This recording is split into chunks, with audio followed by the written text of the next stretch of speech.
यहाँ पे द्रोणाचार्य, कृपाचार्य, ये सब इतने गुरु महाज्ञानी होते हुए अधर्म के पक्ष में थे।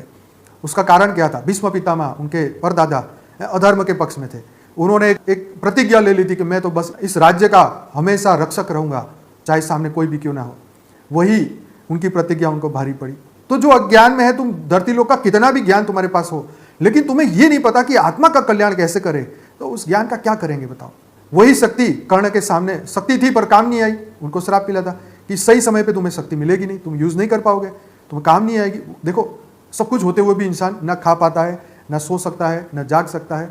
आप देखो कितने करोड़ोंपति लोग आज नींद की गोली खा के सोते होंगे, या उनको नींद भी नहीं आती होगी। क्यों नहीं आती? क्योंकि जो लगातार अभ्यास है, मन का अभ्यास, सुखी होने का अभ्यास, रिच दिखने का, बड़ा दिखने का जो अभ्यास हमने हर पल बनाया, हमने अपने अहंकार को इतना बड़ा बनाया कि इतना बड़ा बनाया, अरे मेरा नाम लेके देखना तेरा काम हो जाएगा। भाई तेरे नाम की क्या वैल्यू है? यहाँ तो सब कायदे से चलता है। तो कौन सा कायदा? अध्यात्म का कायदा, थियरी ऑफ कर्म का कायदा। ये नाम और ये अहंकार और ये सब टेम्पररी है। तो नचिकेता ने यही कहा ना, नचिकेता को कितने प्रलोभन मिले यमराज के कि जा तुझे 100 साल तक पूरी पृथ्वी का राज दे देता हूँ, ऐसी ऐसी स्त्रियां दे देता हूं जो मनुष्य के लायक नहीं तो भी वो तुम्हें दूंगा, गांधर्व कन्याएं तुम्हें मिलेगी, अप्सराएं मिलेगी, बोल तुझे क्या चाहिए, स्वर्ग का सुख तुझे मिलेगा, पूरे 3 लोक का सुख देने को तैयार हूं, पर तू ये क्वेश्चन मत कर कि मृत्यु के बाद क्या होता है, सच क्या है, क्योंकि ये देवता भी नहीं जानते। तो ये नचिकेता की स्टोरी हमने लास्ट टाइम डिस्कस की थी, हम थियरी ऑफ कर्म में थे।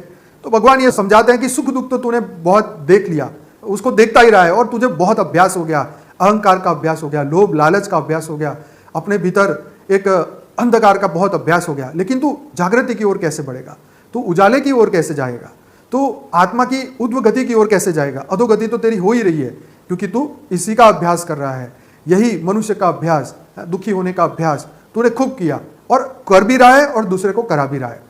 तो भगवान ने उनको आत्मस्वरूप का ज्ञान दिया कि तू आत्मस्वरूप है, तू अपने आप को आत्मा समझ, क्योंकि जब तक तू अपने आप को आत्मा नहीं समझेगा, तू सुख और दुख के चक्र से बाहर नहीं निकलेगा, तू जीवन और मृत्यु के चक्र से बाहर नहीं निकलेगा, और आत्मा का अभ्यास नहीं होगा तो तेरा कल्याण हो ही नहीं सकता। क्योंकि हम कर्म बंधन से अगर ऊपर नहीं उठ पाए हैं, अगर हम कर्म बंधन से आगे नहीं बढ़ पाए हैं, तो होगा क्या? हम यही सोचते रहे कि बस यही पाना है, यही खोना है, यही लक्ष्य है, यही डिग्री है, यही ये धरती लोक का ही सोचते हम रहे। तो भगवान कृष्ण ने तो अर्जुन को यह भी बोला कि तू अपने परलोक को सुधार ले, तू अपने नए जन्म को सुधार ले अपने। तो इस युद्ध में हो सकता है तेरी मृत्यु भी हो जाए, लेकिन अगर मृत्यु हुई तो तू स्वर्ग का सुख भोगेगा, और अगर मृत्यु हुई तो स्वर्ग का सुख भोगेगा। अगर तेरी जीत हुई, अगर तू जिंदा रहा तो धरती का सुख भोगेगा। तो तू हिम्मत से कर्म कर, अधर्म के सामने युद्ध कर, लड़, जो अधर्म फैला रहे उनको खत्म कर। तो वो उस युग का सत्य था। तो अधर्म हमारे भीतर